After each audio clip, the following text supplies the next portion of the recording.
Assalamualaikum warahmatullahi wabarakatuh. Shalom. Perkenalkan, kami dari kelompok 2 kelas C Administrasi Rumah Sakit akan menyampaikan hasil laporan kami terkait Penerapan alur pelayanan upaya kesehatan perorangan di Puskesmas Parepare pada masa COVID-19. Sebelum itu, izinkan kami memperkenalkan diri kami. Saya Nazona Mira sebagai moderator dan pemateri 2. Saya Gandhi Putra Umbulambi sebagai pemateri 1. Saya Nadia Pemuka Puria sebagai pemateri ketiga. Saya Rosalia Ngongo sebagai pemateri keempat. Saya Paulwara Sutasedo sebagai pemateri kelima. Pada pemateri 1, saya persilahkan.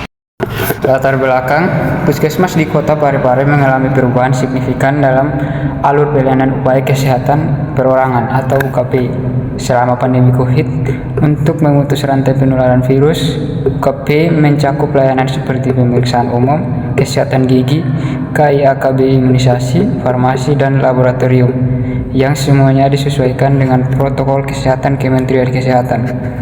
Pandemi COVID-19 memaksa puskesmas menerapkan triage screening bagi setiap pengunjung, physical distancing, serta modifikasi jadwal pelayanan.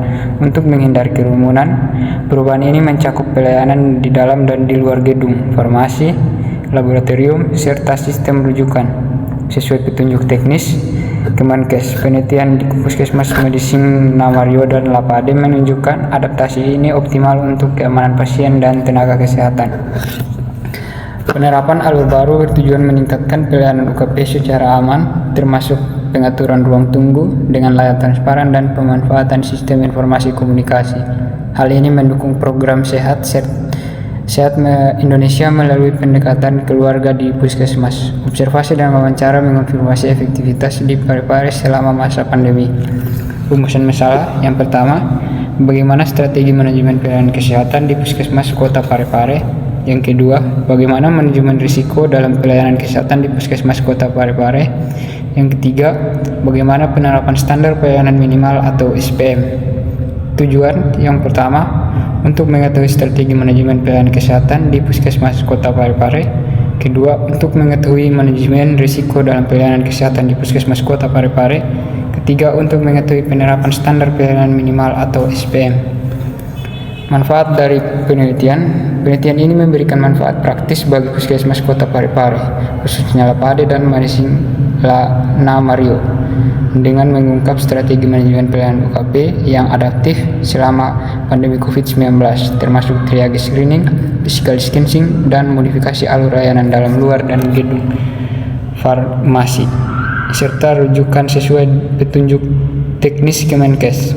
Pemahaman mendalam tentang manajemen risiko, identifikasi hambatan SDM, serta masyarakat sarana prasarana, dan penerapan SPM esensial seperti PPI, serta triase kemungkinan peningkatan keselamatan pasien atau petugas. Pemutusan rantai penularan serta optimalisasi akses layanan meskipun kunjungan menurun drastis. Secara teoritis, materi ini berkontribusi pada pengayaan literatur manajemen kesehatan primer di Indonesia melalui analisis kualitas, observasi atau wawancara, mendukung program Sehat Indonesia via pendekatan keluarga di FKTP, dan menjadi referensi bagi puskesmas lain dalam menghadapi krisis serupa untuk capai mutu baik secara berkelanjutan. Sekian dari saya. Baik, saya di sini akan menyampaikan terkait tinjauan pustaka yang terdapat pada laporan kami. Pada laporan kami kali ini, di tinjauan pustaka terdapat 2 poin, yaitu yang pertama yaitu penerapan alur pelayanan, dan yang kedua ada upaya kesehatan perorangan atau UKP. Yang pertama ada penerapan alur pelayanan. Penerapan alur pelayanan di fasilitas kesehatan Indonesia, khususnya rumah sakit, mengikuti prosedur standar yang terdokumentasi untuk memastikan kelancaran pelayanan rawat jalan dan rawat inap, sesuai Permenkes nomor 1045 tahun 2006 dan nomor 269 pada tahun 2008 tentang rekam medis. Alur ini dimulai dari pendaftaran pasien hingga pengarsipan, dengan penekanan pada identitas pasien, pemeriksaan, dan dokumentasi lengkap. Standar Nasional Akreditasi Rumah Sakit atau SNARS edisi 1 mengatur alur ini dalam bab seperti akses ke rumah sakit dan kontinuitas pelayanan atau ARK, serta pelayanan dan asuhan pasien atau PAP. Lalu pada poin selanjutnya ada upaya kesehatan perorangan atau UKP. Upaya kesehatan perorangan atau UKP adalah pelayanan kesehatan individu komprehensif di puskesmas. UKP adalah pelayanan kesehatan individu komprehensif di puskesmas, bertujuan untuk meningkatkan kesehatan, mencegah dan menyembuhkan penyakit, mengurangi penderitaan, dan memulihkan kesehatan secara holistik, yaitu biologis, psikologis, sosial, dan budaya, berpusat pada pasien dengan prioritas promotif preventif. Komponen utama pada poin ini yaitu pelayanan dasar berkesinambungan, pemeriksaan umum, gigi, mulut, gizi. Pada poin ini ada beberapa komponen utama. Yang pertama ada pelayanan dasar berkesinambungan, yang kedua dukungan, yang ketiga prioritas. Yang pertama itu pelayanan dasar berkesinambungan, pemeriksaan umum, gigi, mulut, gizi, kefarmasian, imunisasi, KB dan KIA, ibu hamil, balita, remaja, lansia, lab darurat, fisioterapi, dan konseling. Pada poin dukungan terdapat rekam medis, pencatatan, pelaporan, evaluasi mutu, koordinasi antar profesi, dan rujukan. Yang terakhir ada prioritas, keselamatan pasien, petugas, dan lingkungan. Nah, selanjutnya ada dasar hukum dan fokus pada poin UKP, yaitu diatur Permenkes nomor 49 tahun 2019 dan regulasi puskesmas, mendukung SPM dengan aksesibilitas, orientasi keluarga, masyarakat, serta kolaborasi fasilitas kesehatan untuk kontinuitas pelayanan. Sekian dari saya, akan melanjutkan oleh terima kasih. Jadi baik, pada kesempatan kali ini saya akan menjelaskan tentang hasil dan pembahasan dari laporan kami, yaitu terkait alur pelayanan kesehatan di puskesmas Kota Parepare. Yang dimana hasil dan pembahasannya ini pada poin pertama yaitu tentang strategi manajemen pelayanan di puskesmas Kota Parepare. Yang dimana strategi pelayanan puskesmas Kota Parepare ini mengacu pada Renstra Dinas Kesehatan 2018 sampai 2023, yaitu dengan tujuan meningkatkan derajat kesehatan masyarakat secara menyeluruh, dan fokus utamanya ini meliputi pelayanan untuk semua kelompok usia, penguatan peran puskesmas sebagai FKTP, peningkatan mutu dan akses layanan, pengembangan sumber daya manusia, sistem rujukan terintegrasi, penerapan keselamatan pasien, serta pelayanan keafarmasian yang aman dan berkualitas. Secara umum, mutu pelayanan itu dinilai baik berdasarkan kepuasan masyarakat dan dukungan kerjasama lintas sektor. Dari strategi manajemen pelayanan di Puskesmas Kota Parepare, kami dapat mengidentifikasi masalah terkait manajemen pelayanan kesehatan. Ada 3 identifikasi masalah terkait manajemen pelayanan kesehatan. Yang pertama yaitu kekurangannya sumber daya manusia atau SDM, yang dimana jumlah dan kompetensi tenaga kesehatan ini belum mencukupi selama pandemi COVID-19, sehingga pelayanan promotif dan preventifnya ini belum optimal, sehingga edukasi kepada masyarakat terkait protokol kesehatan ini masih kurang maksimal, dan ditambah lagi dengan keterbatasan pelatihan dan SOP atau standar operasional prosedur, yang dimana pengendalian infeksinya yang menghambat pelaksanaan pelayanan sesuai standar.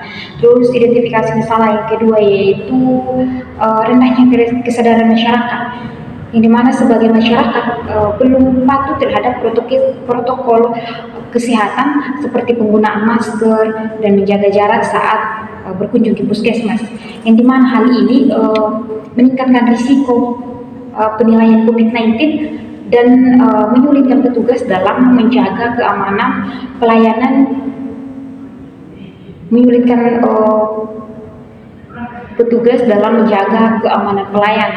sehingga diperlukan penguatan edukasi dan promosi kesehatan agar kepatuhan masyarakat itu meningkat. Terus identifikasi yang ketiga, identifikasi masalah yang ketiga yaitu keterbatasan sarana dan prasarana, yang dimana fasilitas pelayanan belum memadai, seperti tidak ketersediaannya ruang isolasi, ruang isolasi khusus COVID-19, keterbatasan alat pemeriksaan laboratorium, serta minimnya alat pelindung diri atau APD, sehingga menyebabkan kondisi ini puskesmas itu kurang siap menangani pasien COVID-19 dan harus sering merujuk pasien ke fasilitas kesehatan lanjutan.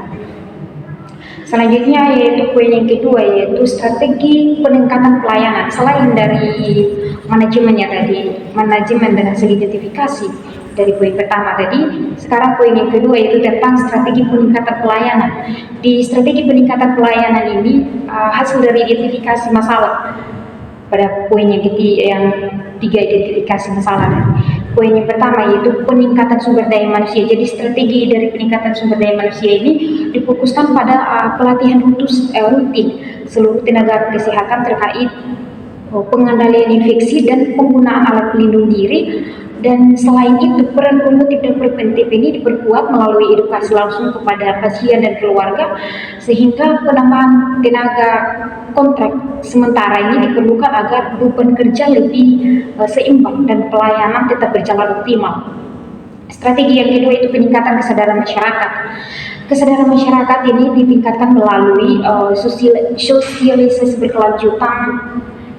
berkelanjutan dengan memanfaatkan media lokal, posyandu, serta kerjasama dengan RT atau RW dan kader kesehatan tentang penggunaan masker, menjaga jarak, dan atur pelayanan dilakukan secara konsisten agar masyarakat ikut berperan dalam mencegah penularan COVID-19.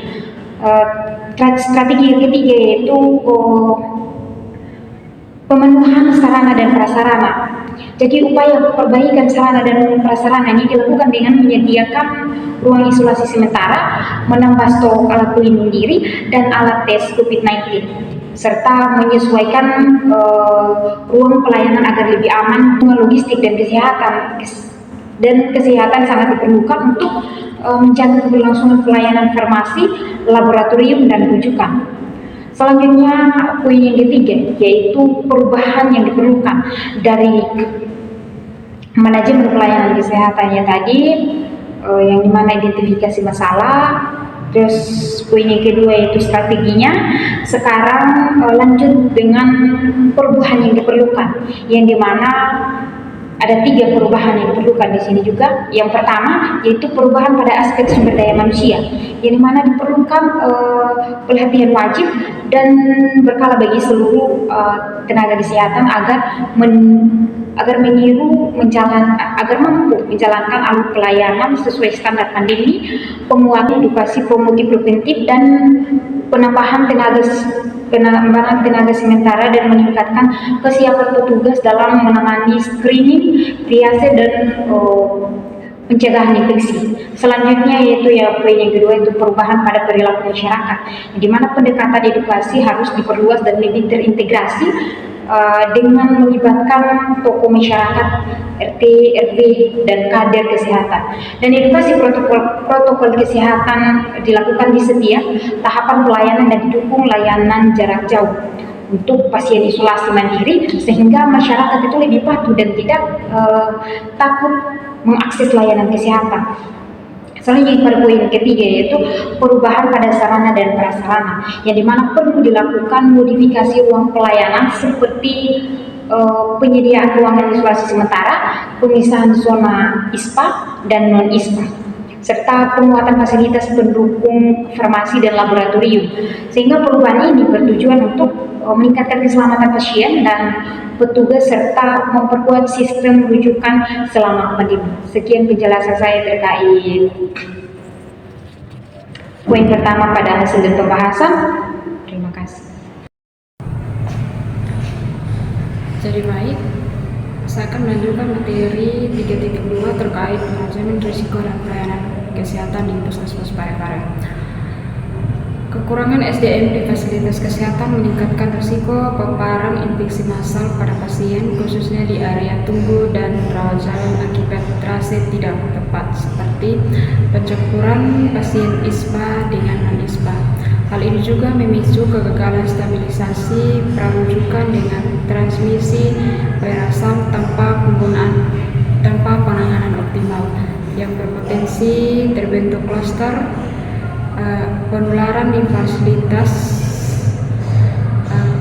serta komunitas. Pasien rentan seperti lansia atau komorbid berisiko mengalami penundaan pelayanan COVID, overload, rujukan ke FKRTL, dan peningkatan morbiditas akibat penurunan kunjungan drastis selama pandemi. Misalnya dari 221.756 pada tahun 2019 menjadi 120.642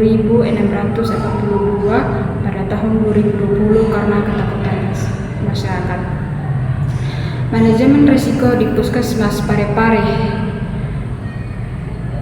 menerapkan manajemen risiko melalui identifikasi analisis menggunakan FMEA dan RCA, evaluasi serta tindakan perbaikan yang dikoordinasikan oleh tim mutu dan keselamatan pasien. Dinas Kesehatan Kota Parepare bertanggung jawab utama dengan delegasi kepada Kepala Puskesmas untuk membentuk satuan tugas yang mencakup risiko lingkungan, klinis, dan program keselamatan. Pedoman ini menekankan dokumentasi dan pelaporan rutin untuk mencegah kejadian sentinel seperti infeksi nosokomial.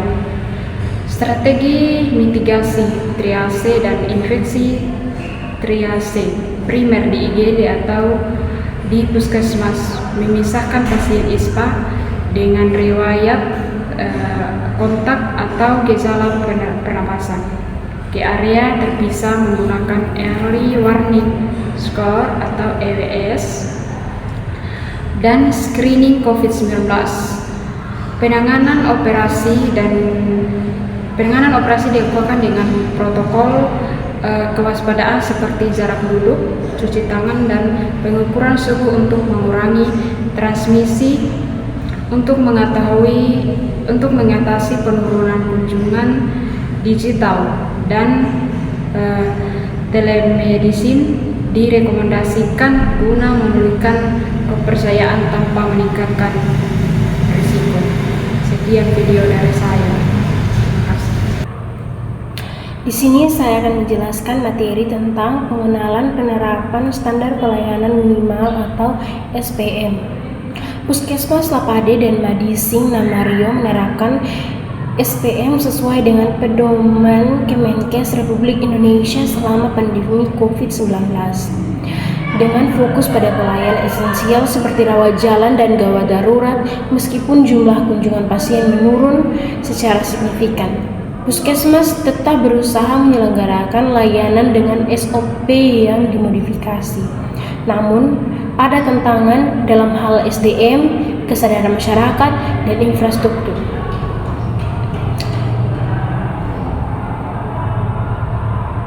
Berikut ada penerapan SPM. Yang pertama, dalam pelayanan gedung, memprioritaskan layanan non-COVID dan pengiriman dengan klasifikasi pasien COVID dan non-COVID. Yang kedua, pelayanan luar gedung, pembatasan kunjungan dan pemanfaatan komunikasi jarak jauh.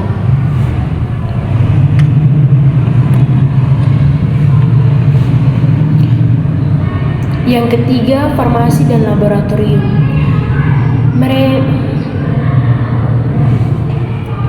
Yang ketiga, farmasi dan laboratorium menerapkan antrian lari dan fokus pada rapid test oleh tenaga terlatih.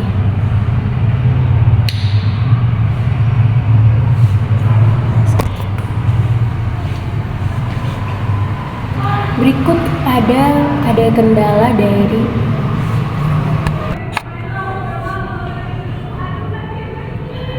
dalam SPM terdapat kendala.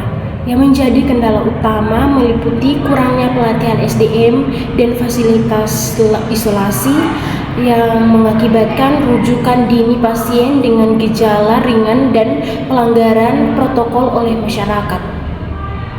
Yang berikut adalah standar pelayanan minimal yang relevan. Yang pertama, PPI memutar semua tenaga kesehatan berlatih dan mengikuti SOP. Yang kedua, triase dalam physical distancing, memisahkan pasien dan menjaga jarak melawan tantangan dari rendahnya kesadaran masyarakat. Yang ketiga, sasaran dan prasarana, ketersediaan ruangan isolasi dan APD yang memadai. Yang keempat, promotif dan preventif, edukasi protokol kesehatan untuk mendorong kunjungan pasien.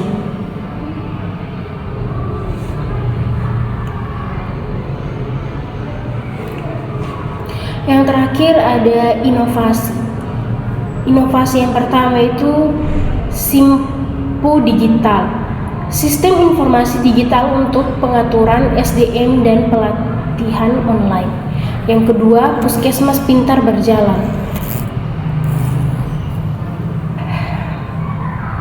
Yang kedua, Puskesmas Pintar Berjalan. Oh, berjamaah. Yang kedua, Puskesmas Pintar Berjamaah. Pendekatan kolaborasi melalui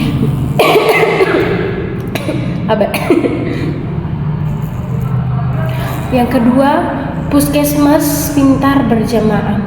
Pendekatan kolaborasi melalui media digital untuk edukasi protokol kesehatan. Yang ketiga, isolasi modular, menyediakan ruangan isolasi sementara untuk pasien COVID-19.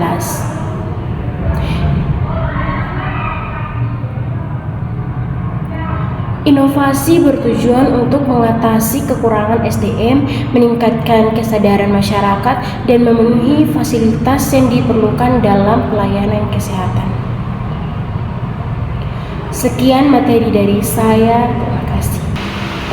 Sekian pemaparan materi dari kami. Jika ada salah kata, kami mohon maaf. Sekian dan terima kasih.